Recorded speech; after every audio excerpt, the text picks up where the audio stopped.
Esto es Sincronía de Locos.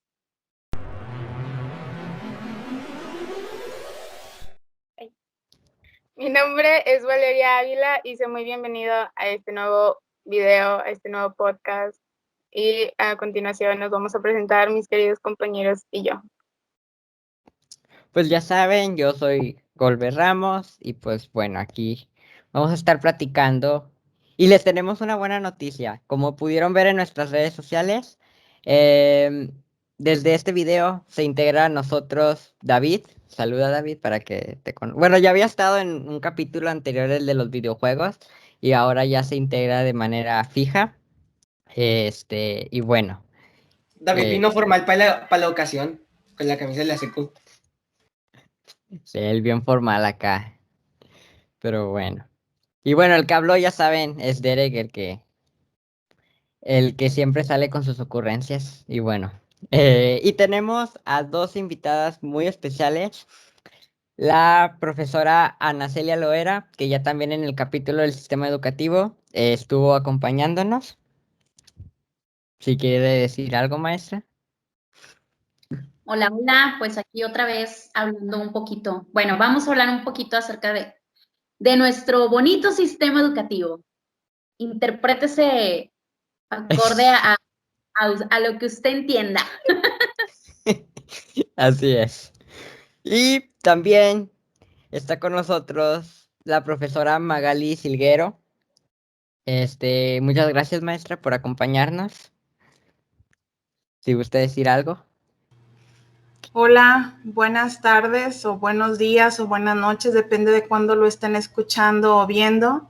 Muchas gracias por la invitación, muchachos. Yo encantadísima de la vida de poder platicar con ustedes, de poder estar aquí con mi compañera Ana Celia y pues bueno, vamos a platicar un ratito sobre este importante tema que es la educación y seguramente va a salir unos muy buenas aportaciones y comentarios por parte de nosotras y por parte de ustedes también. Muchas gracias. Excelente, muy bien. Bueno, a ver, Melanie, pero ¿de qué vamos a platicar? Estamos involucrados de una forma u otra en lo que es el sistema educativo. Entonces vamos a comparar el sistema de Finlandia, Japón y el de nosotros. Así es, si recuerdan en el video, no fue el anterior. No es el anterior. Bueno, es que ya tenemos como 3 semanas que no grabamos un video y subimos puros vlogs por trabajo, pero pues bueno, es uno que se llama El Sistema Educativo de México y ahí analizamos un poco más a detalle cómo se lleva a cabo aquí, las aportaciones que da el gobierno, entre muchas otras cosas que se los vamos a dejar en la descripción para que lo vean también.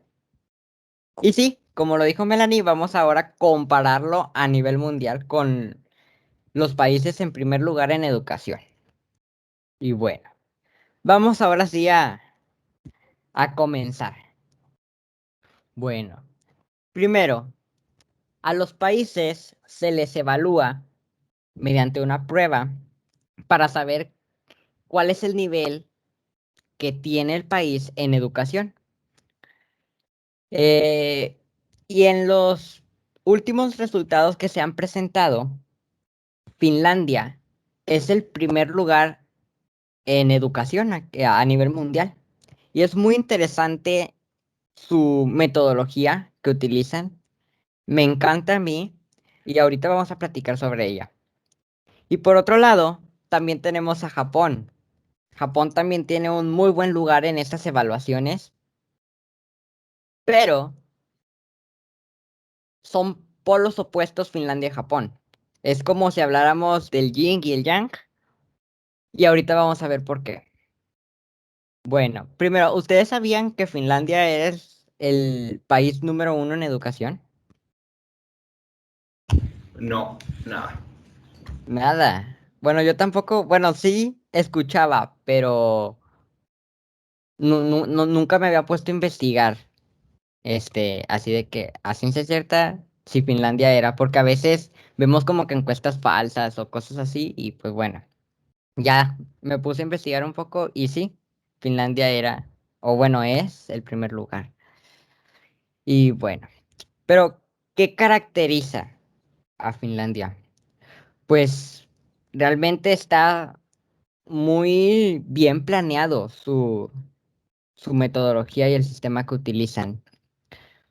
Porque, pues creo que algo que es muy importante y es que hacen a los alumnos libres, o sea, no es tanto como que tienen que seguir ciertas reglas, claro, las hay como todos los lugares, pero exploran el mundo y mientras van explorando van aprendiendo.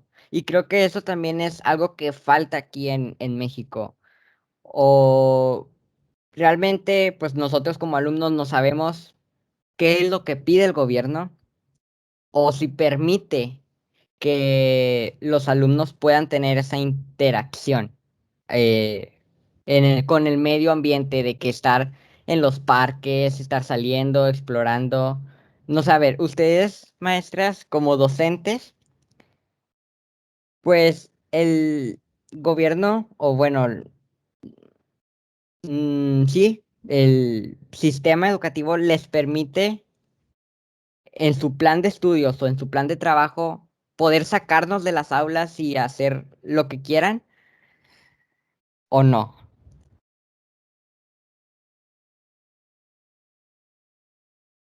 Yo creo que antes, bueno, yo recuerdo mucho la educación años atrás, sí era permitido, pero obviamente tiene que haber alguna justificación, no es nada más como que, ay, se me ocurrió llevarlos a tal lugar y ya. O sea, no, tiene que haber un justificante, tienes que argumentar el por qué los estás llevando, se tienen que pedir permisos, tienes que relacionarlo con los temas que estás viendo, ¿no? Para que no se vea como un simple paseo o una distracción. Ahorita, al menos lo que yo he visto de un tiempo para acá, es que ya no es tan permitido eso, o al menos en la mayoría de las escuelas, no. Claro que si ahondamos un poquito más en eso, siento yo que fue mucho debido a todo lo que se presentó en nuestra ciudad, de la inseguridad y todo eso. También eso influyó mucho en que ya no, pues en que ya no se permitieran tanto ese tipo de paseos. Digo, sí hay, porque ustedes lo han experimentado, pero es muy contadas las escuelas que todavía les dan ese chance de sacarlos fuera de las escuelas. Ya. Sí, yo creo que estoy de acuerdo con la maestra Nacelia.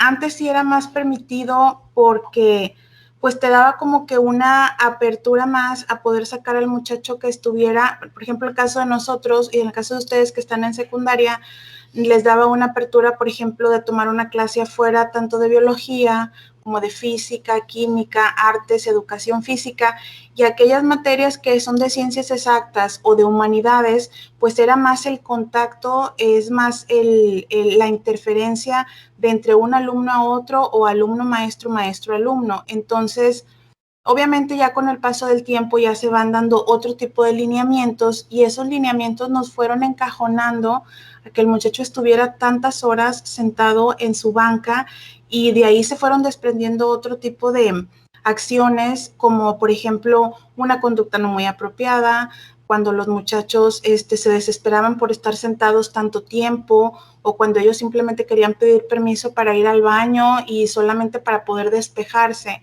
Y creo que la educación de allá tiene una perspectiva más abierta, con una libertad mucho mayor que le da al alumno una confianza de poder estar en un lugar de aprendizaje, pero también tener esa responsabilidad que si él decide estar afuera, va a tener el mismo compromiso que estando adentro, entonces, adentro de su aula. Entonces, yo creo que es una parte de nuestra cultura que tenemos que, pues, diferenciar de esas escuelas con educación primermundista.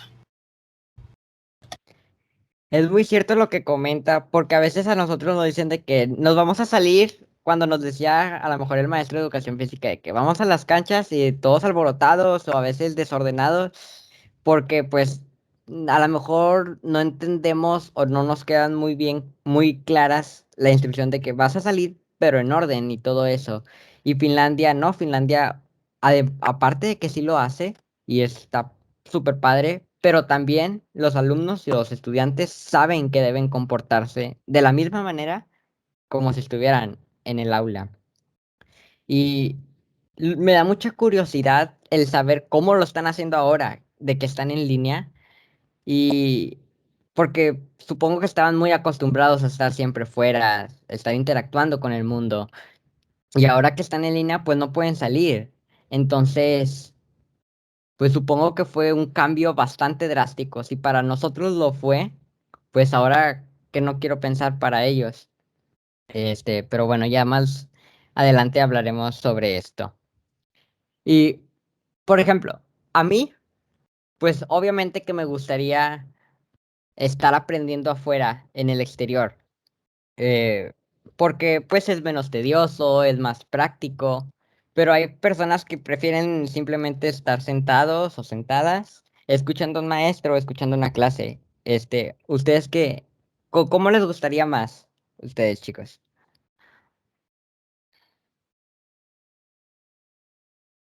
A ver, yo creo que a mí, en mi opinión, me gustaría más una clase como más interactiva, no estar simplemente escuchando al maestro, porque en un punto sí llega a ser como muy tedioso, aburrido, entonces ya no le prestas atención. En cambio, si una clase es interactiva, pues con mayor razón le vas a prestar atención y tu mismo cerebro te va a estar recordando como qué fue lo que aprendiste y todo, qué fue lo que hiciste en esa clase. Ya. Sí, claro. Porque a veces como que lo que practicamos es cuando nos acordamos de que, me acuerdo cuando estaba trepado ahí en el árbol y me caí y me dijo el maestro que eso era por la ley de gravedad, por ejemplo, no sé, algo así. Y, o sea, te empiezas a acordar, o sea, a mí sí me pasa. Y tú, Derek, tú que eres alguien como que muy inquieto o así, a ver, quiero irte. No me la tires así de sorpresa, ando viendo el grupo. ¿Qué? ¿Qué lo de la clase en línea? No, Pues ando viendo el grupo, ya pero ven, están todo perdidos.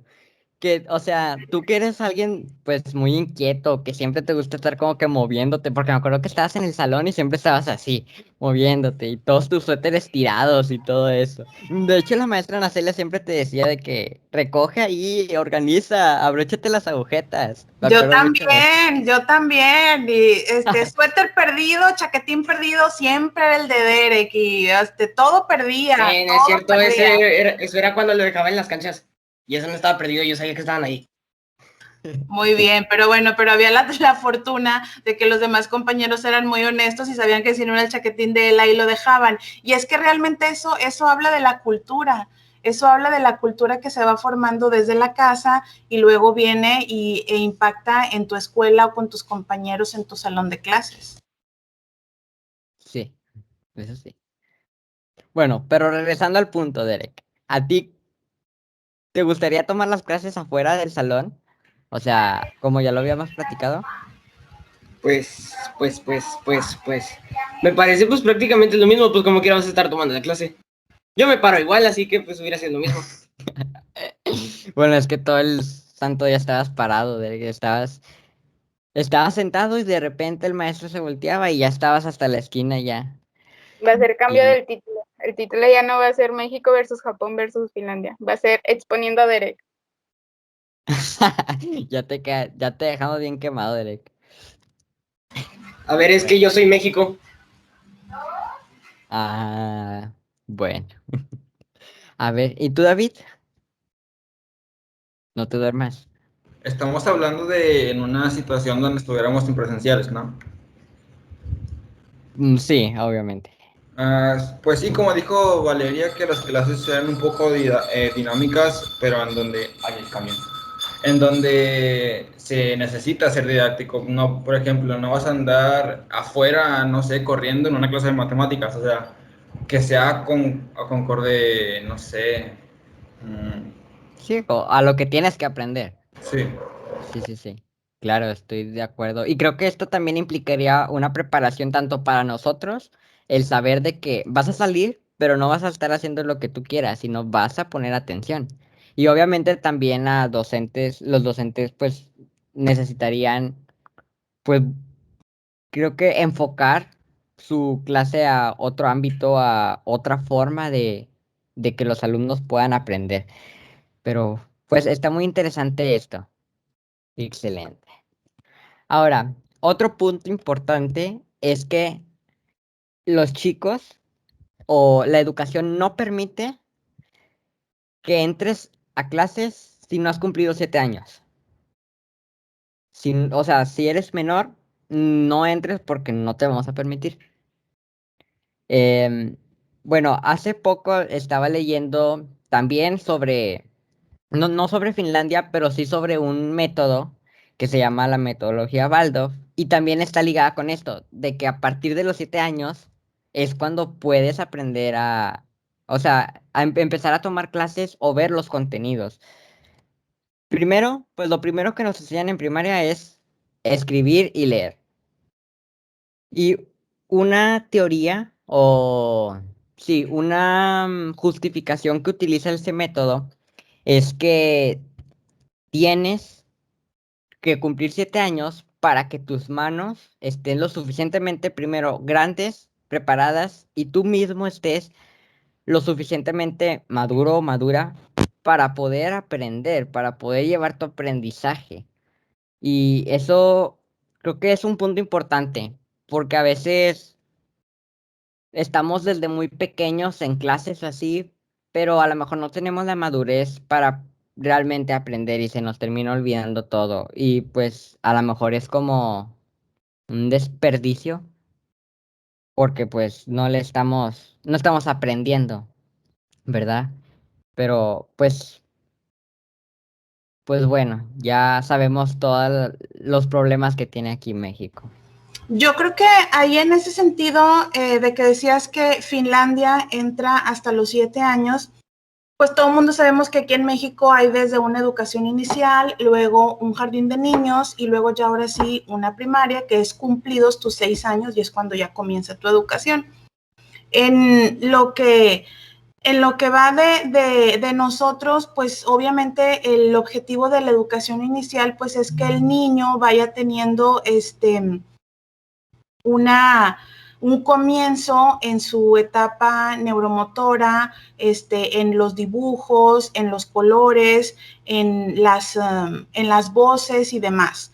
Y luego ya, obviamente, el objetivo de la educación del jardín de niños aquí en México es, pues, socializar con tus compañeros, que el jardín de niños en China o en los países orientales también tienen jardín de niños y el objetivo son muy parecidos, pues es más que nada socializar, solamente que en China la diferencia es que ya empiezan a mostrar una organización, una responsabilidad y un respeto tanto por su docente como por la misma escuela, es decir, el cuidado y el valorar la institución educativa. Entonces, por parte de Finlandia, pues es una seguridad que ellos tienen que después de los 7 años el niño va a comenzar a formarse de una manera más libre, pero sobre todo con mucho compromiso. Entonces, eso es algo que hay que aplaudirse en la educación de Finlandia, creo yo. Sí, así es. Algo que a mí me llamó mucho la atención de lo de Finlandia era que le dan muchísima importancia al juego y al que los niños se sientan relajados. O sea, ellos mencionan esta ideología de que si el niño está relajado, pues va a aprender mejor.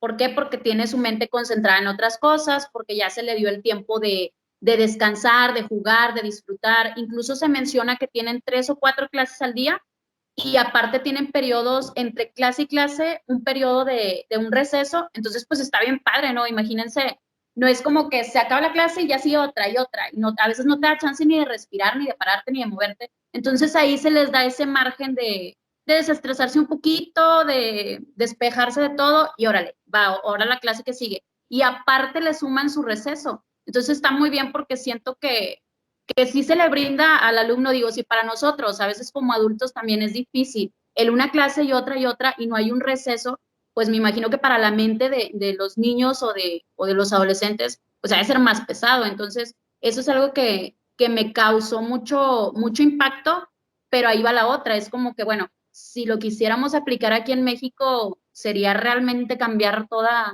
pues toda la cultura y toda la formación. O sea, sería muy, muy complicado. Por eso sería bastante interesante el ver exactamente cómo lo aplican, o sea, por qué les funciona tan bien a ellos. Sí, está muy interesante eso. A mí me llama mucho la atención esa parte. Ok, muy bien. Ahora, esta parte. Quería llegar a esta sección porque creo que ya lo he dicho en el podcast, en el canal, que me gustaría ser maestro en un futuro.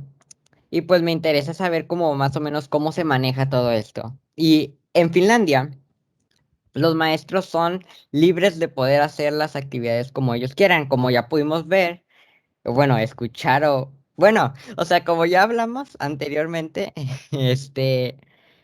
pues son libres de poder estar a la intemperie, al aire libre. Y aquí en México, pues no realizamos eso, ¿verdad? Pero ahora, con su plan de trabajo, ustedes como docentes, las están muy cerradas a trabajar de cierta manera con solamente cierto tipo de actividades que les dicen, tienen que hacer esto, esto y esto y esto de esta manera y ver esto, esto y esto. O ustedes pueden, no sé, de repente decir, bueno, no, a ver, para esto yo quiero hacer un cartel o para esto yo quiero que hagan así. ¿Cómo está esa parte? ¿O qué les piden a ustedes?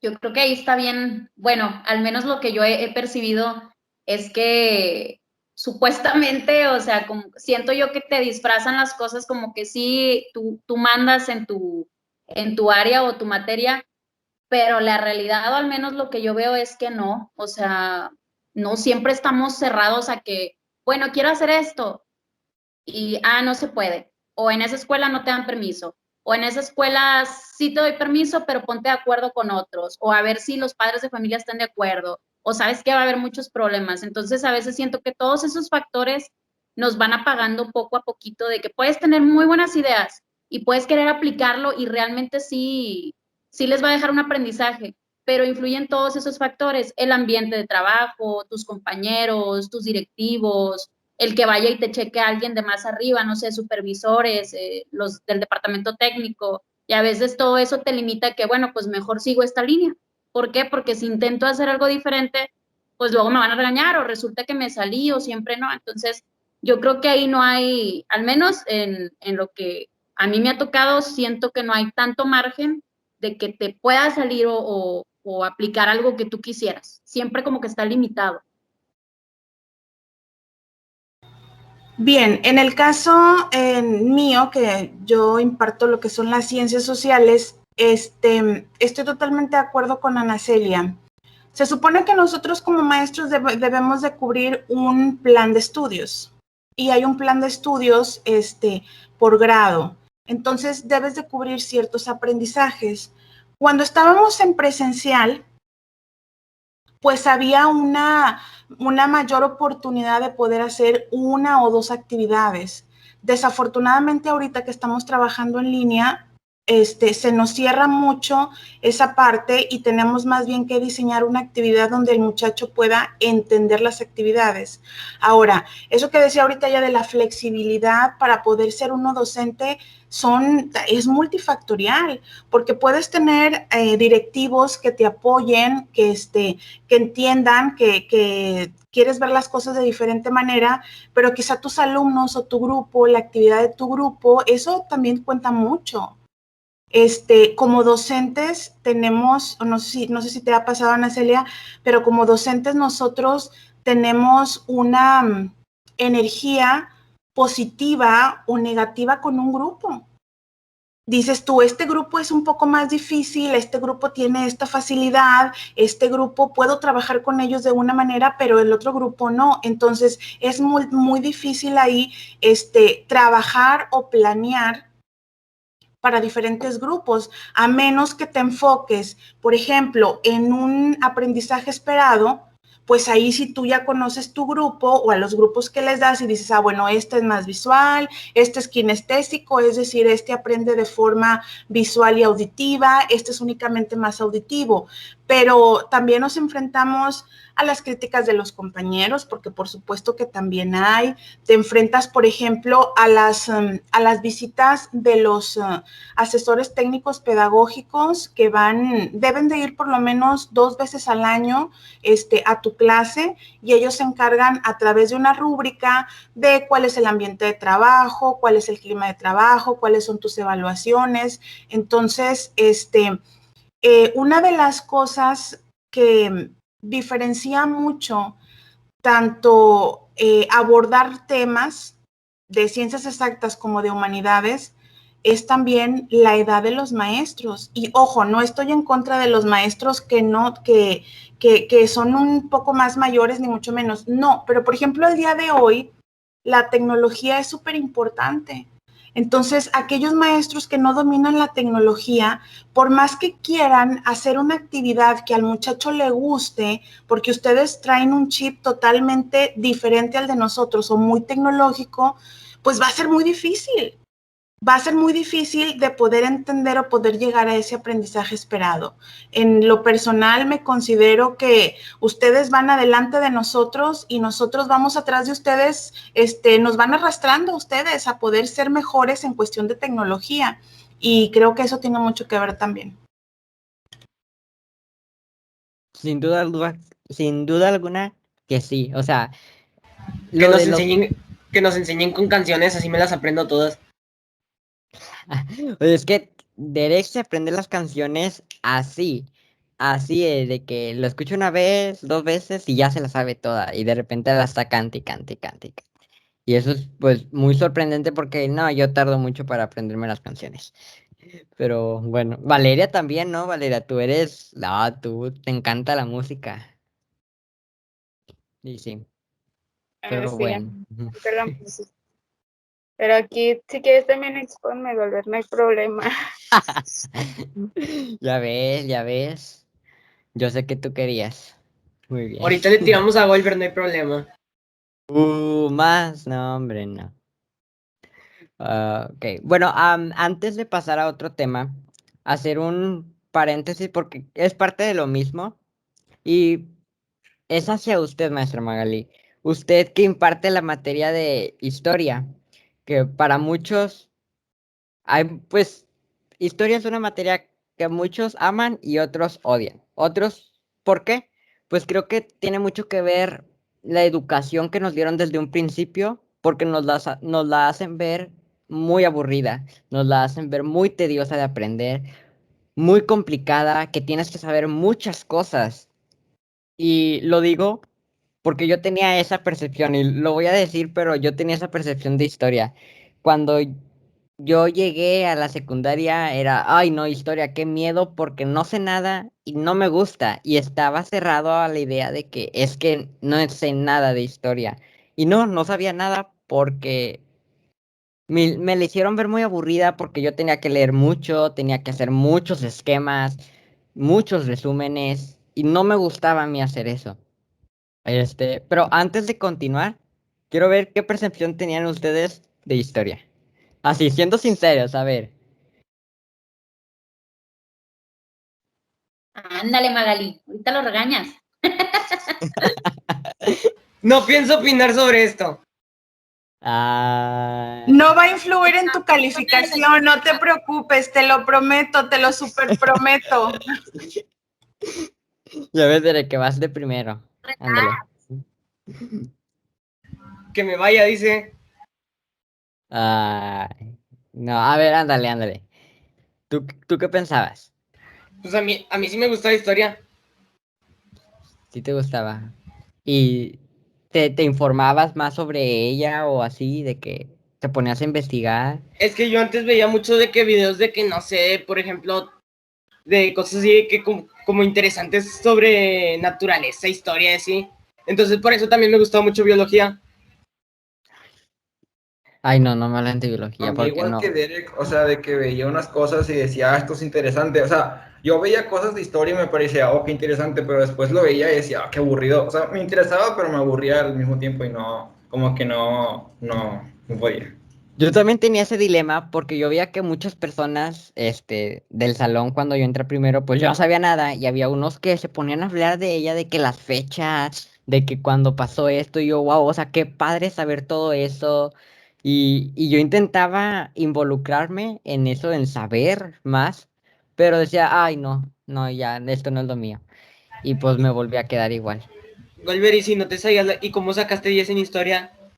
A mí se me hace que hacía acordeones. Ya ves, nada, no es cierto.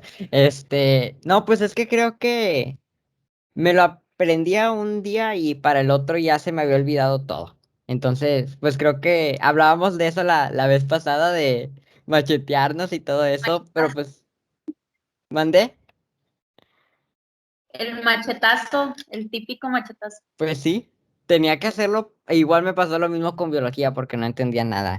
Tenía que machetearme las cosas para el examen y luego ya después se me terminaba olvidando todo porque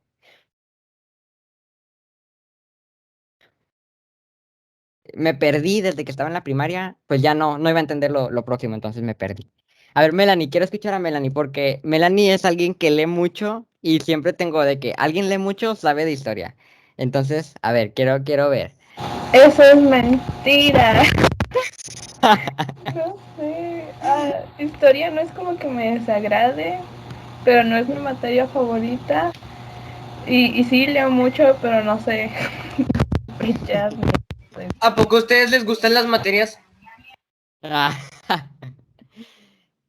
pues bueno, sin comentarios, sin comentarios. A ver, Valeria se está riendo. A ver, Mira, a mí siempre me marcó una frase que es muy escuchada que dice, el que no se sepa su historia está condenado a repetirla. Esa frase no sé por qué me gusta mucho, pero a mí antes de que yo escuchara esa frase, a mí me encantaba historia, porque me acuerdo perfectamente que en lo que era desde quinto hasta sexto, estudiamos lo que era la Primera y Segunda Guerra Mundial, entonces a mí me encantaba saber cómo era que todo ese proceso que tuvieron, lo que sufrieron las personas también. Ah, o sea, ¿te gusta que las personas sufran? Sin comentarios. oh, wow. Ok, bueno. Bueno, ya escuchamos las percepciones de cada quien. Bueno, ahora, yo les dije cómo era antes, pero ahora logré entenderla porque usted, maestra, yo me estresaba mucho porque no me aprendía las fechas, no me aprendía las, los personajes importantes, los hechos, no me los aprendía por más que intentara entenderlos. Y me frustraba mucho la materia en general cuando estaba en primero, porque me acuerdo que primero era historia del mundo, si no mal recuerdo, la historia del mundo. Y no, o sea, dije, si no pude con la historia de México, no voy a poder con la historia del mundo. Y así quedó, en primero. No entendía nada en historia. Después llegué a segundo y en segundo me acuerdo que se suponía que deberíamos de seguir viendo historia universal, creo que nos había dicho, pero creo que el sistema cambió y nos regresó a historia de México. Y yo dije, pues súper bien por una parte, pero también dije, ay no, otra vez voy a reprobar todo, no me voy a saber nada y voy a llegar al mismo dilema. Pero no. Entonces cuando yo estudiaba, pues yo nunca veía, o bueno, muy pocas veces veía la teoría o veía mucha información. Y yo decía de que es que tengo que saber mucho, tengo que leer mucho para saber mucho. Pero ahora entiendo hasta ahorita, en tercero, empecé a entender y me di cuenta que entendí la historia de México hasta donde vimos, en segundo. Y creo que usted, maestra, me ayudó mucho y creo que ya se lo he dicho, que nos hace ver mucho cómo está el mundo actual. nos hace, y bueno, ahorita sin duda alguna en las clases todo es referente a la actualidad, porque estamos viendo el sistema de gobierno, estamos viendo las finanzas y todo eso. Y así creo que eso me ayudó mucho a mí a entenderla porque puedo compararlo y puedo tener como referencia todo lo que estamos viviendo hoy. Que estamos en una crisis, sí, ¿por qué? Porque pasó esto, por esto y esto. Y así fue como empecé a enlazar todo, sin necesidad de que como años pasados en la primaria me daban fechas, suceso, acontecimiento y todo eso. O sea, me lo explicaban en muchos resúmenes y se me olvidaba todo porque siento que no tenía ese punto de referencia. Y ahora, como usted maneja la historia y como nos la enseña, pues logré entenderla y ahora, a pesar de que no es mi materia favorita, pues me parece una materia muy interesante porque analiza muchas partes de la sociedad y abarca muchas cosas. Y ahora sí, la pregunta, ya había hablado mucho. Yo lo comparo o yo he visto a otros compañeros que también están en tercero y no ven la materia de historia así como usted la ve, de tomando como punto de referencia la actualidad. Entonces, ¿usted qué criterio tomó o cómo, en qué se basó para llevar a su materia a ese rumbo, a compararla con la actualidad? Bueno, pues muchas gracias por los halagos. Fíjate que yo tengo 4 años dando historia. Historia de primer año, que era historia del mundo, luego historia universal, historia de México, y en estos 4 años he vivido la transformación tanto de primero, de segundo, y este año vamos a vivir una transformación en el plan de estudios de las ciencias sociales de tercero de secundaria.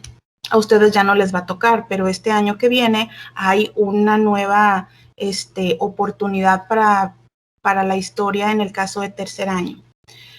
Es muy cierto lo que dicen ustedes, historia es una materia que si no lo haces de una manera sencilla, a la edad que tienen ustedes, en vez de volverse una materia que sea interesante, se vuelve una carga, por lo tanto no la disfrutan. Y cuando vas creciendo, cuando ya te haces un adulto, tenemos que ser ciudadanos totalmente activos en un mundo que va cambiando con el paso de los años. Lo que decía Valeria ahorita, dice que aquel que no conoce su historia está condenado a repetirla, es algo muy cierto y no es necesario conocer historia. Es ahorita, puedo decirlo, que ahorita que tengo tantos años dando historia, voy aprendiendo igual que ustedes. Quizá en el primer año yo sabía algunas cosas por mi formación, yo soy licenciada en pedagogía, yo no soy una maestra normalista, yo soy universitaria. Y entonces, con el paso de los años he aprendido y casi nunca terminas de estudiar historia porque siempre sale una perspectiva de un autor, una perspectiva de un filósofo, una perspectiva de un sociólogo, una perspectiva obviamente de un historiador. Y todos son cabezas diferentes, todos son mundos diferentes, a todos les tocó vivir o crecer en un mundo diferente. Pero de lo que sí estoy seguro y va encaminado a mi respuesta, muchachos, es que cuando a mí me dieron historia, yo tenía un reto, porque de 10 personas que le preguntes, 9 odian historia. Y así lo marcan. Es que la historia me parece muy aburrida. Y yo decía, ¿de qué manera yo les voy a mostrar a los muchachos un interés por la materia? A lo mejor no que digan, es que yo amo la materia de historia, como algunos dicen, pues a mí me gusta, no sé, matemáticas, español, otras materias. Y yo decía, bueno, ¿qué voy a hacer yo para que los muchachos entiendan la importancia de conocer la historia del mundo, porque todos vivimos en un mundo globalizado, qué importancia que los muchachos conozcan la historia de su país. Y yo se los decía a veces en algunas clases, mi papá, que en paz descanse, él decía algo, a él le gustaba mucho viajar. Y él decía, yo prefiero primero conocer mi país, todos los rincones de mi país, y ya cuando los conozca, ahora sí me voy a ir a otro lado del mundo. Gracias a Dios se le dio la oportunidad, viajaron mucho, mi mamá y él, hemos viajado nosotros mucho, pero si vieran qué bonito es entender mi país y entonces viajar. Y cuando alguien te pregunte, oye, ¿de dónde eres? No, pues soy de México, y empieces tú a explicar lo que es tu país, sus costumbres, sus tradiciones, la ciudadanía, la economía y, ¿por qué no?, las formas de gobierno. Todos tenemos formas de gobierno muy distintas. Desafortunadamente ahorita nuestras formas de gobierno en algunas cosas son muy equivocadas y en otras no tenemos punto de comparación con algunos países que son primermundistas. Nosotros no estamos en ese nivel. Entonces, cuando nosotros empezamos a estudiar la historia, nos empezamos a dar cuenta y empezamos a entender por qué mi país está en crisis, por qué la forma de vida de mi país es así, por qué un mexicano es así, ¿por qué la cultura del mexicano es así? ¿Por qué nos ven desde otras perspectivas o desde otro mundo? ¿Por qué nos ven con unas ciertas características? Y yo les decía, por ejemplo, que a mí me daba o me da cierto coraje que de repente vas a Estados Unidos y todavía ven a México como si trajeras guaraches o un sombrero, y si anduvieras en caminos de piedra y si anduvieras en camino de tierra, y dices tú, no, pero es parte de la cultura, y dices tú, pues, ¿cómo lo voy a entender? Y entonces esta parte de poder estudiar con ustedes la historia es una parte que te da una enseñanza que cuando tú estés grande, que cuando ustedes entren a un círculo laboral, a ser laboralmente activos, ustedes puedan o se sientan con la seguridad de que ustedes puedan hablar de economía, de política, de lo que es nuestro país en sí, con una libertad que las pocas o muchas cosas que saben se sientan seguros. Desafortunadamente ahorita, si tú sales a la calle y haces una entrevista y les dices, oye, es que se celebra el 5 de febrero, se quedan pasmados. Y nos lo han mostrado en las noticias y dicen otra cosa que nada que ver y te ríes. Pero si te vas más al fondo de todo, dices tú, ¿en dónde está la formación de un mexicano? ¿En dónde está la formación de un ser ciudadano responsable? Y bueno, pues todo esto les va a ayudar a ustedes para cuando se vayan de intercambio. A mí me da la oportunidad de, cuando yo planeo las clases, cómo me gustaría que me dieran a mí la clase de historia, cómo yo lo puedo entender mejor. Y en grupos de 25, 30, 40 muchachos que todos piensan diferente, que todos son diferentes, yo siempre trato de poner la idea y de decir, tengo que dar lo mejor de mí, tengo que explicar de la mejor manera para que todos puedan entenderme. Entonces, creo yo que hasta el día de hoy me da mucho gusto que de repente me encuentro con exalumnos y me dicen, profe, ya le entendí por qué el gobierno hace esto y esto y esto. O profe, ya le entendí por qué la canasta básica sube todos los días. O profe, ya le entendí lo que es el UDIs. O ya le entendí la economía mundial. O muchas cosas. Y eso me da la oportunidad a mí de poder decir, bueno, lo que voy haciendo lo estoy haciendo bien. Y la idea es seguir creciendo todos los días. En la actualidad, nosotros ahorita en nuestro país, en nuestro estado, para los que nos ven desde otros lugares, estamos viviendo una etapa de elecciones. Y he tratado de llevar a mis alumnos en el camino como si ellos realmente ya fueran ciudadanos activos. Y no se trata de solamente decidir a una persona qué tan popular, qué tan guapo, qué tan guapa, qué respaldo tiene. No, eso no es ser un ciudadano. Y creo que eso va ligado totalmente al aprendizaje de la historia en la educación básica. Qué bonita percepción tiene de la materia, maestra, y creo que eso la caracteriza mucho y hace que nos transmita esa pasión. A ver, ahora vamos con usted, maestra Ana. Usted imparte formación cívica y también geografía, pero ahorita nada más nos da formación, ¿verdad? Eh, y formación también es una materia que nos marca mucho como personas. Nos marca mucho en el deber ser, en cómo debemos actuar ante una sociedad y todos los valores que debemos de tener, actitudes, etcétera. Realmente es muy importante porque es la forma en la que vivimos, es la forma en la que convivimos con las personas.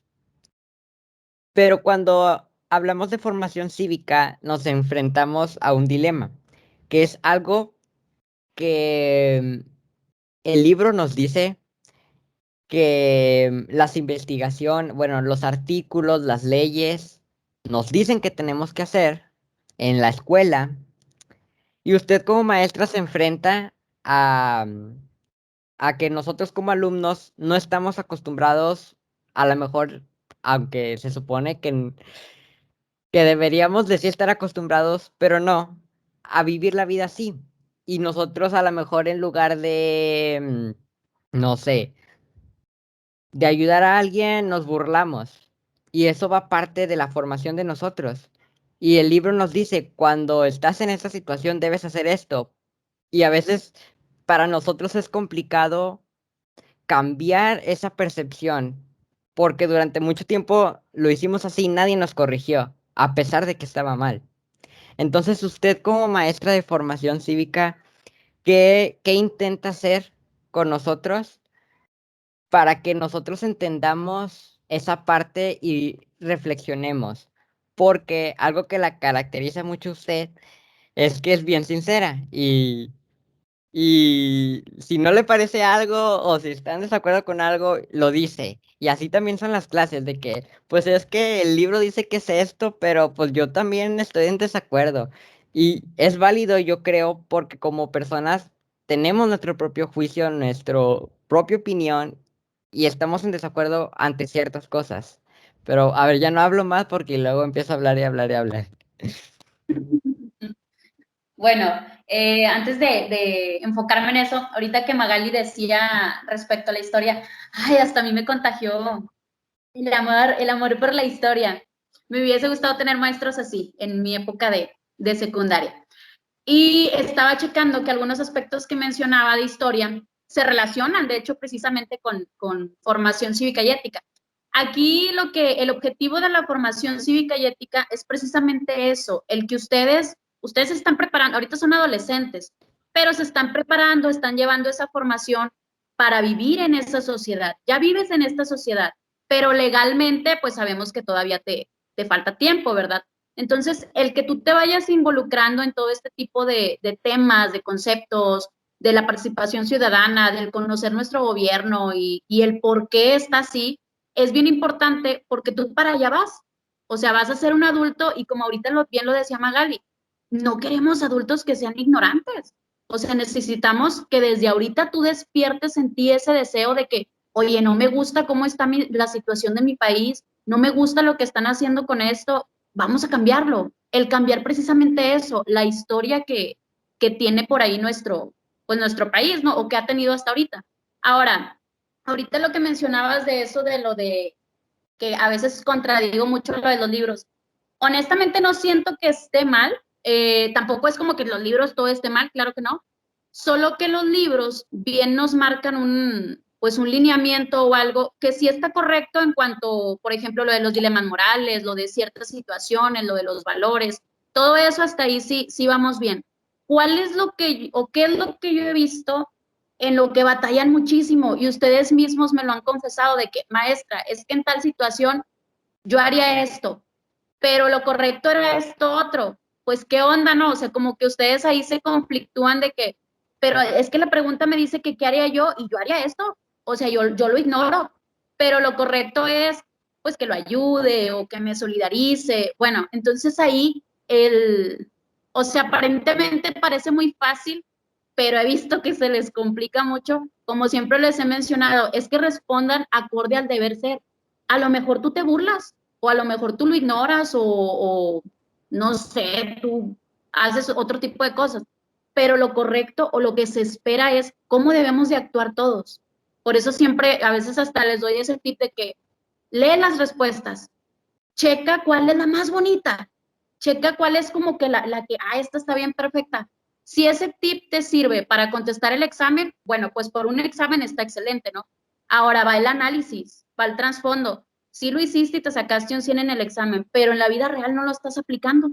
Entonces, pues mucho 100, pero ¿qué onda con lo práctico? Sales y eres un ciudadano que te burlas, que criticas, que discriminas, que excluyes, que no te importa la cuestión política, pues entonces ahí estamos mal. Por eso les digo, es marcar como que esa diferencia de que, bueno, el libro quiere que seas así, para tu examen te va a servir, pero también aplícalo más allá, no nada más para, pues para una buena calificación, ¿verdad? Si te sirvió el tip, qué bueno, excelente, ahora aplícalo, porque finalmente eso es lo que queremos, formar en ustedes ese tipo de ciudadanos. Tú vas a llegar a ser un adulto, vas a llegar a ser el futuro doctor, ingeniero, presidente, abogado, los que nos van a dirigir a nosotros, porque pues ya vamos a estar viejitos, ¿verdad? Vamos a estar a cargo de ustedes y qué onda, o sea, qué tipo de ciudadanos estamos formando. Entonces siento que ese es el enfoque que le quiero dar a este tipo de formación, que sí lo aprendas para un examen, pero más allá de eso, aplicarlo en la vida diaria, aplicarlo en nuestro futuro, con nuestra familia, con nuestra sociedad y sobre todo el siempre estar involucrados. A veces algunos de ustedes han mencionado, es que a mí no me interesan esos temas, pues es que no es tanto como que está aburrido esto, es que vives aquí, es que eres parte de, y todas las decisiones que se tomen, buenas o malas, nos van a afectar a ti, a tus hijos, a tu futuro. Entonces, es muy importante el que tengamos todo este tipo de formación. Ya dejemos de lado como que está aburrida la materia, está interesante, es que es esa formación. Tanto históricamente, como lo mencionaba la maestra Magali, es muy importante conocer nuestro pasado, cambiar ese rumbo de la historia e involucrarnos en todo lo que se refiere a la política, al gobierno, a la democracia, y obvio que seamos personas íntegras en todos los sentidos de los valores. Así es más allá de un examen, tenemos que aprender a vivir con lo que aprendemos. Sí, David. De que iba a decir que la profe Nacelia dijo que, pues de que, bueno, voy a decir yo, pues la secundaria es algo para moldearnos a la sociedad y pues así. Entonces, pues me gusta que la secundaria pues lleve temas de política y esas cosas. Y me acuerdo que una vez la profe Nastelia me preguntó qué opinaba yo de la política y le dije que pues la verdad no me importaba. Pero con este proyecto que nos puso y vi el video, pues dije, pues está interesante y eso, pues no me aburrió, pero tampoco es tan divertido. O sea, pues sí me entretuvo el video y sí más o menos me gustó el proyecto. ¿Cuál de los dos, David? El final, el difícil.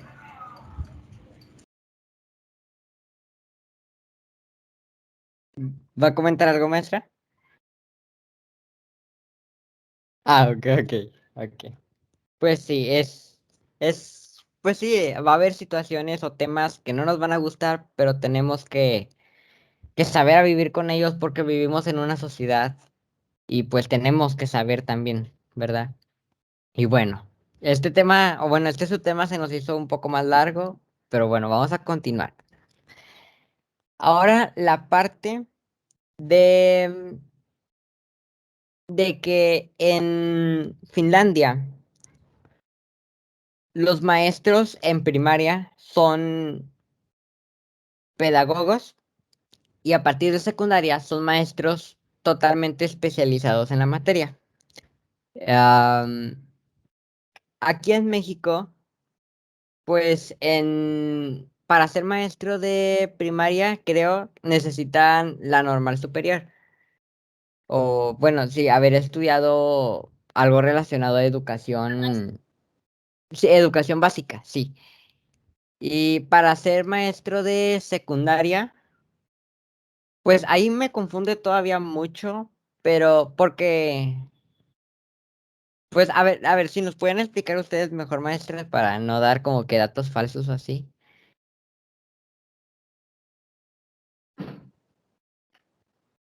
Que diga Magali, porque luego yo me voy a quejar. Ahorita hablo. Bueno, lo que yo sé es que la normal básica es para aquellos docentes que después de salir de la prepa entran directo, obviamente también con un examen igual que a la preparatoria, entran, estudian 4 años, la normal básica y pueden impartir clases en la primaria, ¿no? Los docentes que se preparan para el jardín de niños son educadores y los que van para secundaria son la normal superior. Hace algunos años se creó un organismo muy importante que es para que los universitarios, muchos años antes, había maestros que solamente con tener una carrera técnica podían impartir clases. ¿Por qué? Porque las clases eran más interactivas, eran más, pues sí, más técnicas, ¿no? Entonces, de ahí es que nace las secundarias técnicas que llevan un enfoque totalmente que el muchacho cuando salga se le entregue un documento, un diploma que avale que el muchacho ya puede trabajar en una, pues puede ser en un taller o depende de la tecnología en la que están. Actualmente en la secundaria donde nosotros trabajamos, donde están ustedes, somos de las pocas secundarias en el país que todavía otorgamos ese diploma de acuerdo a la tecnología que sale en cada uno y en donde perfectamente ustedes pueden ir a su corta edad, obviamente bajo las restricciones, leyes, responsabilidades y obligaciones tanto de las empresas como de los negocios pequeños, ustedes ya pueden trabajar. Entonces, hace años entra un organismo, les decía, en donde los universitarios también podíamos impartir clases para diferentes, pues para diferentes grados. Y eso sí, siempre para poder impartir a partir del nivel medio superior, es decir, a partir de la preparatoria hasta un nivel de posgrado, ahí sí ya te piden una maestría o un doctorado. Eso no ha cambiado, eso es lo único que no ha cambiado. De lo que yo leía por ahí es de la educación en Finlandia, es que los pedagogos, decían ustedes, ¿cuál es la diferencia entre un normalista y un pedagogo? Bueno, realmente los pedagogos estamos diseñados para poder, valga la redundancia, diseñar mejor actividades en la clase. No quiere decir que seamos totalmente opuestos a los normalistas, por supuesto que no. Llevamos una formación muy similar, pero llevamos un poquitito hacia un lado, hacia poder planificar actividades, diseñar actividades y tener un mejor rendimiento de todo el grupo al final de cada ciclo escolar. Entonces, es algo muy parecido, es solamente que sales de la normal básica, de la superior o de educadoras, y acá pues como somos universitarios, se considera la licenciatura en pedagogía, se considera universitaria, pues llevamos el mismo tinte, pero con unas pocas diferencias que son esas, no son muchas diferencias. Y ya lo que es la educación de posgrado, pues es así, siempre ha sido la misma.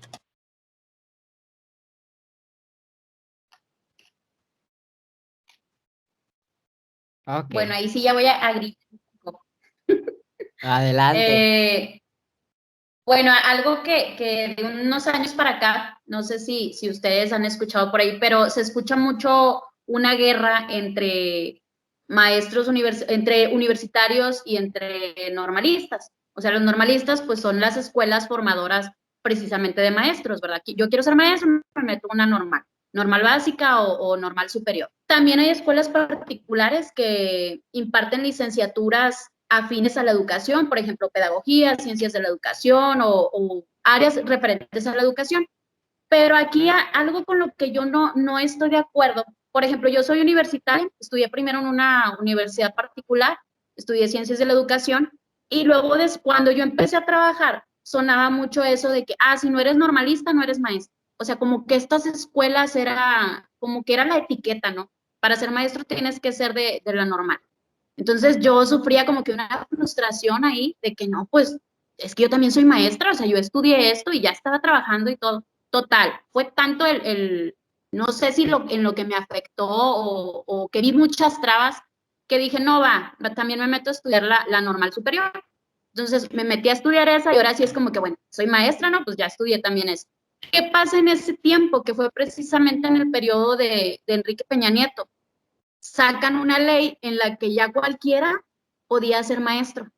Y ahí entraban de que yo soy dentista y quiero ser maestra, presento y si paso, pues ya soy maestra. Entonces ahí empezó a sonar mucho todo eso de la guerra entre universitarios que no tenían carreras nada que ver relacionadas con los maestros y ya estaban dando clase frente a grupo. Digo, pues qué padre, ¿verdad? Porque hay muchos maestros que así aprovecharon esa oportunidad y entraron, pero luego entra otro problemita ahí. ¿Qué onda con todos esos que no estudiaron algo relacionado con educación y estaban ahí frente a grupo y todo el caos que ocasionaron en los alumnos? ¿Por qué? Porque no tenían, no digo que no digo que no tengan conocimiento, que no tengan preparación. Sí, sí la tienen, porque tienen una carrera, pero relacionada con otra cosa. Ahí tenías de repente a la dentista dando clases o tenías de repente a un ingeniero dando clases. Sí, a lo mejor mucho conocimiento, pero no tenían control de grupo. Se cansaban porque había muchos alumnos, no sabían explicar. Entonces les falta esa preparación que realmente se les brinda en las escuelas formadoras para maestros o a alguien que estudió algo relacionado con la educación. Yo ahí sí estoy, pues sí me molestó mucho y todavía me sigue molestando porque hay muchas personas que así se quedaron, ¿verdad? Alguien que sí estaba relacionado con la educación, yo dije, bueno, ellos sí, porque se están preparando para eso, pero alguien que no tenía nada que ver. Y ahí los tienen a muchísimos todavía dando clases y por eso de repente ustedes se han de topar o no sé, ¿verdad? Yo en la escuela desconozco, pero se van a topar con muchos maestros que dicen, es que ese profe sabe mucho. A mí me tocó también siendo estudiante. Ese maestro sabe mucho, pero no le entiendo. ¿Por qué? Porque no tiene esa pedagogía, porque no tiene esa preparación. Entonces, esas son algunas de las deficiencias que podemos ver dentro de nuestro sistema educativo, que de repente lanza este tipo de reformas y luego ya las vuelve a quitar. O sea, en ese tiempo fue así como te lo pongo. Cualquiera que tuviera un título, una licenciatura, no importa en qué, podía ser maestro. Y ahorita, pues con lo de AMLO, se trató de eliminar eso y se le está dando preferencia a los normalistas. Pero pues bien sabemos que el gobierno es muy cambiante, entonces a lo mejor ahorita dicen eso y luego al rato se regresa a lo mismo. Ahí los afectados, pues siento yo que siempre son ustedes, los alumnos. Sí, sí, sí, estoy totalmente de acuerdo y entiendo la postura de, pues, ese desacuerdo de que no estudiaron una normal o que son universitarios y están dando clases y no saben enseñar, porque pues así es, o sea, porque pues me he topado porque he entrado a varios cursos y cosas así y me encuentro con maestros que saben bastante y son muy buenos en lo que hacen, saben lo que hacen, pero al momento de transmitir ese conocimiento es cuando no saben cómo darse a entender y eso es lo complicado tanto para nosotros como pues para los compañeros que ven que a lo mejor una materia va ligada con otra y pues bueno, a lo mejor no tanto en materias, pero en grados. Si el maestro de primero es universitario y no explicó bien y me los mandó a segundo, pues yo necesito que el alumno tenga las bases y no las tiene porque no le entendió el maestro y ahí es todo un despapalle. Pero Valeria, ¿querías comentar algo? Sí, yo quería comentar que lo que dijo la profe Ana, yo me acuerdo perfectamente ese año donde entró Enrique Peña Nieto y estábamos nosotros por cursar tercer grado de primaria y también implementó lo que fue el horario completo. Entonces yo tuve dos maestros, uno me daba en la mañana y la maestra me daba en la tarde. El maestro de la mañana, yo me acuerdo que yo veía mucho que él, en las hojas, o sea, él agarraba las hojas que nosotros llevábamos de los materiales y se empezaba a hacer sus diseños, así como de casas, departamentos, todo así. Y yo siempre me preguntaba, pues, ¿será maestro o qué? Y entonces Me acuerdo perfectamente que mis compañeros batallaban mucho para entenderle a él lo que explicaba en cuestión de matemáticas. En cambio, yo era como que sí le entendía y le entendía muy bien, o sea, era como se podría decir la mejor en matemáticas, pero íbamos muy atrasados con los temas. Y ya pues cursamos lo que fue tercero, yo salí con una calificación alta y mis compañeros pues sí, pues una calificación no tan bien, pero luego ya entrando a cuarto sí nos tocó una maestra y yo batallé muchísimo a principios de ese año porque descubrí que él realmente no era un maestro, o sea, no estaba preparado para enseñar. Entonces sí, yo sí tengo esa experiencia y sí es muy difícil.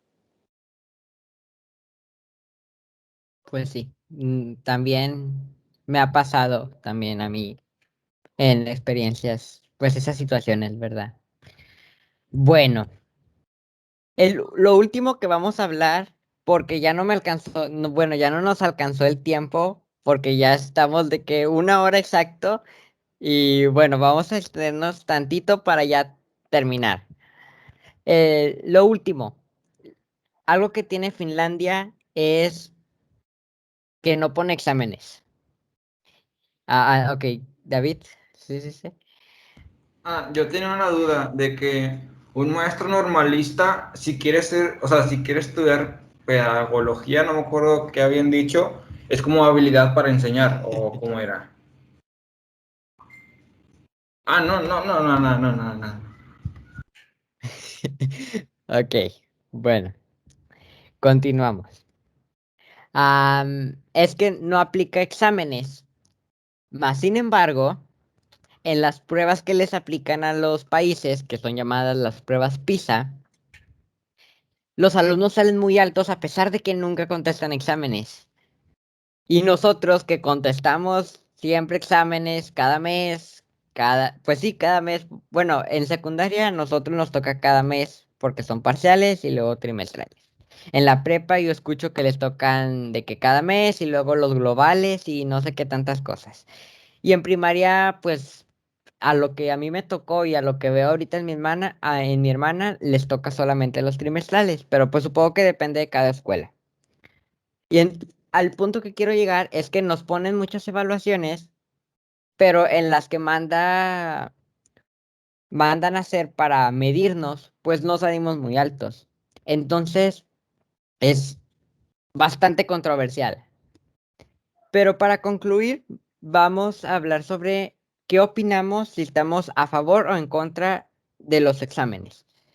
Ya también habíamos hablado un poco de esto en el pasado, pero no lo habíamos profundizado tanto a compararlo a llevarlo al enfoque de que por qué salimos tan mal en las pruebas. Tal vez están mal hechos los exámenes, o tal vez están mal enfocados, o tienen un enfoque totalmente distinto a lo que nos aplican. ¿Qué está pasando en esa parte? Antes de escuchar la parte teórica de los docentes que nos acompañan, quiero escuchar a Derek y luego Melanie, porque casi no han hablado. A ver, ¿qué opinan?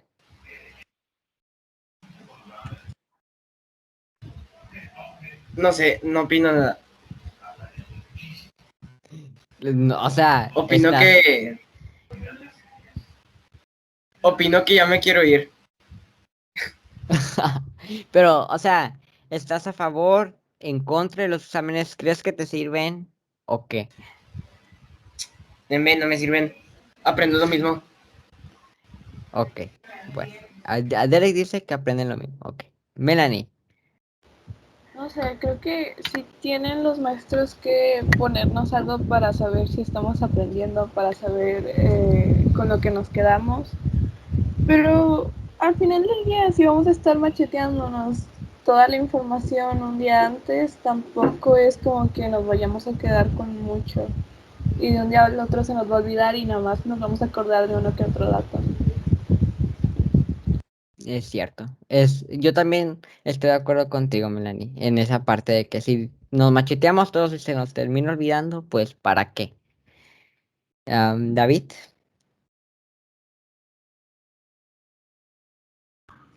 Yo creo que los exámenes están bien, o sea, te ponen preguntas de lo que viste, pues para saber si aprendiste, pero la verdad la adopción múltiple no está muy bien porque yo, si yo estudio, no sé, una pregunta y respuesta, y cuando mi mamá me dice, te los voy a preguntar, le digo, no, no sé, en el examen, es que me perdí, otra vez tres. En las opciones, mejor apagar. En las opciones múltiples, o sea, siento que está mal formulado porque yo estudio y todo, en el examen me lo sé, o sea, que recuerdo la respuesta, pero si me preguntan una pregunta abierta de lo mismo, la verdad no voy a, o sea, no me sé la respuesta, solo me acuerdo si es esto, es esto, pero si me ponen todas abiertas, la verdad no aprendo nada. David, cállate, no nos vayan a poner así. Lo bueno que ya nos vamos. Bueno, a ver, ¿quieres decir algo, Valeria? Ok, ok. Yo también quiero dar mi opinión acerca de esto y pienso que por una razón, por una razón sí, ay, perdón, me confundí. Por un punto sí tienen la razón, porque los maestros tienen que tener algo con lo que nos califiquen y verifiquen que se aprendimos durante nuestro tiempo de enseñanza. Pero si nos ponen un examen y nos dicen, ¿saben qué? Tienen examen tal día, es como nosotros mismos ya nos estamos preparando, repasando todo, macheteándolo, entonces creo que no sirve de nada. Y yo creo que una opción sería que nos dieran como exámenes sorpresa sin que nos digan que vamos a presentar y ¿saben qué? Cierren todo, vamos a presentar, así. Porque se supone que así es como aprendemos, o sea, como no nos vamos a estar macheteándolo todo y luego ya como sacaste el 10, ya lo olvido, así. Sí, también tienes un punto en el que estoy de acuerdo contigo, Valeria. Ahora vamos a lo bueno. Las maestras son maestras, pero ambas pues pueden tener puntos de vista distintos o percepción sobre esto. Así que, bueno, a ver, ¿quién quiere empezar?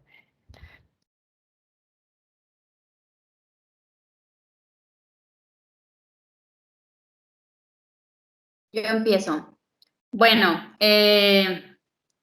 pues es que no estoy como que a favor y en contra, como que siento que tengo un término medio. En algunas cosas que ustedes dicen, es que esto nada más nos lo macheteamos. Bueno, sí entiendo eso, pero recuerden también que hay conceptos que son de carácter general. Entonces, aunque tú digas, pues no lo entendí, nada más me lo macheteé. Bueno, pero son conceptos que tenemos que tener. O sea, vaya, sí, es de conocimiento general que tenemos que tenerlos. Respecto a ese tipo de exámenes, a lo mejor ahí sí, ¿no? O sea, hay exámenes que literal son así, o sea, es pura teoría, es puro concepto. Yo creo que podríamos también aplicar otro tipo de exámenes que sean más prácticos, otro tipo de formas de evaluar, no siempre una prueba escrita, por ejemplo, un proyecto, o yo les decía la vez pasada, pues es que para mí también la observación es una forma de evaluar.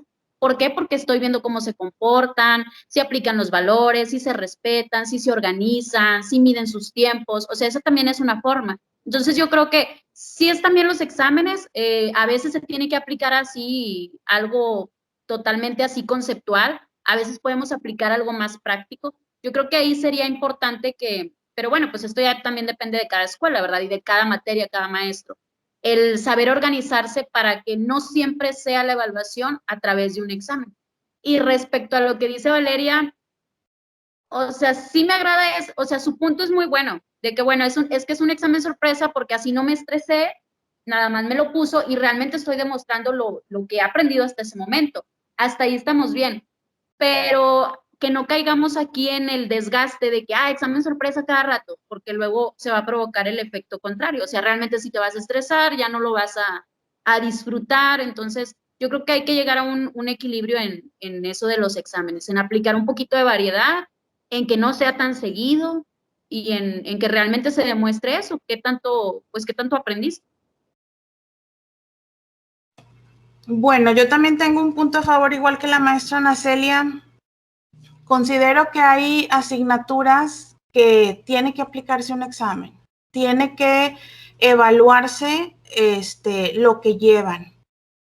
Hay temas en los que se pueden evaluar a través de un examen y hay temas en los que se evalúan a través de un proyecto. Coincido totalmente en que depende del aprendizaje esperado al que uno quiera llegar con los alumnos, puede ser la evaluación. A través de un proyecto, a través de un examen de pregunta abierta, a través de un examen de pregunta de caso. ¿Cuáles son las preguntas de caso? Son aquellas preguntas, por ejemplo, lo que decía David hace ratito.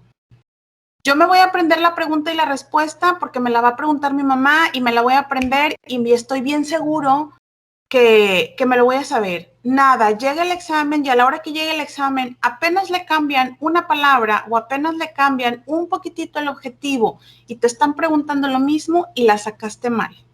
Entonces, eso es la manera en la que uno en la que uno como docente tienes que estar a favor o en contra. Ahora, por ejemplo, esos que decías que es la prueba PISA, que son exámenes externos, ahí también tiene mucho que ver el sistema educativo, las quejas y lo que nos aqueja nuestro sistema educativo.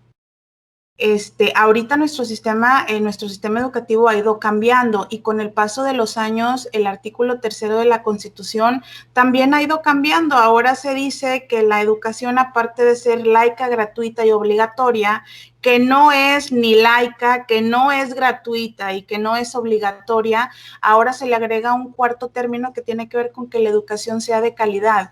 ¿De qué calidad hablan? ¿De calidad de la escuela? De calidez humana de los directivos, el acompañamiento que le den a los docentes, de la calidad del docente hacia cómo lleva a cabo sus clases, la calidad de los muchachos, y hablan de una calidad tan general que si uno lee todo ese artículo, las fracciones, dices tú, es muy difícil, más no imposible, pero una escuela o una institución que no tenga por bien visto la evaluación objetiva, difícilmente esa escuela y los alumnos van a poder lograr un aprendizaje esperado. En eso sí estoy totalmente de acuerdo. Por ejemplo, en la secundaria donde trabajamos nosotros, el cuerpo directivo y el departamento de calidad de la escuela, su objetivo es ese, que se nos sea evaluado una vez al año, 2, o depende de los organismos que se nos evalúen. Existen diferentes premios, existe el premio al mérito escolar, existe el premio Nuevo León a la competitividad, que el premio mérito escolar es solamente regional, o sea, es decir, solamente de nuestro estado, y es para evaluar a los maestros, que es el premio mérito docente, y el premio mérito escolar, que es para las escuelas, para las instituciones en sí. ¿Cómo se evalúa una institución desde el momento que llega el primer alumno o el alumno a primer grado de secundaria hasta los aprendizajes que se lleva a la educación media superior? Existe y es totalmente educativo. Existe, por ejemplo, otro tipo de evaluación, la evaluación del Premio Nuevo León a la competitividad. Ese es del Estado y ese tiene diferentes sectores. El sector gobierno, que entran todas las dependencias de gobierno, es decir, economía, turismo, vialidad, educación y particular. También entran las instituciones particulares y hay ciertos parámetros en los que una institución o una organización se evalúa. También nosotros hemos participado en eso. Y hay un premio máximo que es el Premio Nacional de Calidad, que ese es a nivel nacional, en donde la secundaria 25 ha tenido muy buena participación, y ahí también entra el sector educativo, el de gobierno y el particular. ¿A qué voy con esto? Yo sí estoy a favor de la evaluación, siempre y cuando la evaluación sea objetiva y hacia ciertos aprendizajes. No siempre van a aprender ustedes haciendo un esquema, no siempre van a aprender ustedes preguntándose o macheteando las respuestas, no siempre van a aprender ustedes viendo un video o viendo la clase del maestro. En el paso de los años, yo creo que Ana Celia no me va a dejar mentir, la evaluación de ustedes también es entre ustedes mismos.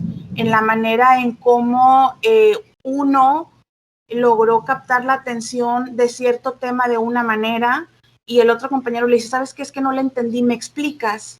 Y cuando ustedes tienen esa comunicación entre alumnos, a veces nosotros como docentes nos tardamos 20 minutos en poder dar una explicación y cuando tú le preguntas a tu compañero con un minuto que te diga, tú ya le entendiste perfecto el tema y dices tú, ¿cómo le haces? Y es que eso también es una evaluación.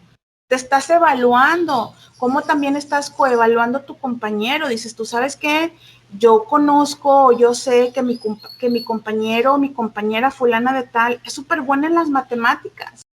Antes de que llegue mi evaluación, yo me acerco con ella, yo me pregunto. Hay una frase muy famosa que dicen que lo que no se evalúa, se devalúa. Y estoy totalmente de acuerdo. Y eso puede pasar en todas las instancias. Cuando nosotros vemos una evaluación como de rigor, el ser humano por sí como que se atrapa. Ya cuando nosotros vemos una evaluación como un acompañamiento, como a ver cómo estoy, cómo voy o cómo puedo mejorar, yo creo que ahí cuando ya te hablan de una evaluación, uno ya se queda mucho más tranquilo y es justo lo que les va a pasar a ustedes en el próximo paso académico que van a dar. ¿Con qué actitud van a ver ustedes el examen de la prepa? Hay muchos chavos que simplemente no durmieron un día antes, se ponen todos nerviosos, se saben las cosas y no saben cómo hacerlo porque ven la evaluación desde un punto de vista muy duro y no. Entonces, creo que una evaluación depende de las materias y también depende del aprendizaje esperado. Muy buen punto que tiene, maestra. Bueno, vamos a dejar hasta aquí el video. Estuvo muy interesante la plática. Supongo que saben que a mí me encanta hablar de esto. Y podría pasar horas y horas debatiendo y hablando sobre mis puntos de vista, pero pues el tiempo no nos alcanza. Em, Espero que les haya gustado el video. Recuerden darle like, suscribirse, comentar si les gustó, de qué les gustaría que habláramos, compartan y pues agradecer a ustedes, maestras, por acompañarnos en este episodio. Ojalá se vuelva a repetir pronto y espero que a ustedes también les haya gustado pues haber platicado con ustedes y escuchado nuestros puntos de vista ya fuera de lo escolar. Volver. Mejor Ajá. pronto no, porque tenemos el examen de admisión. Uy. Bueno, sí, o sea, no tan pronto, pero bueno, que sea después, ¿verdad? Es que tenemos muchos pendientes ahorita por hacer, entonces, pero bueno, este, nos vemos en otro episodio. Adiós.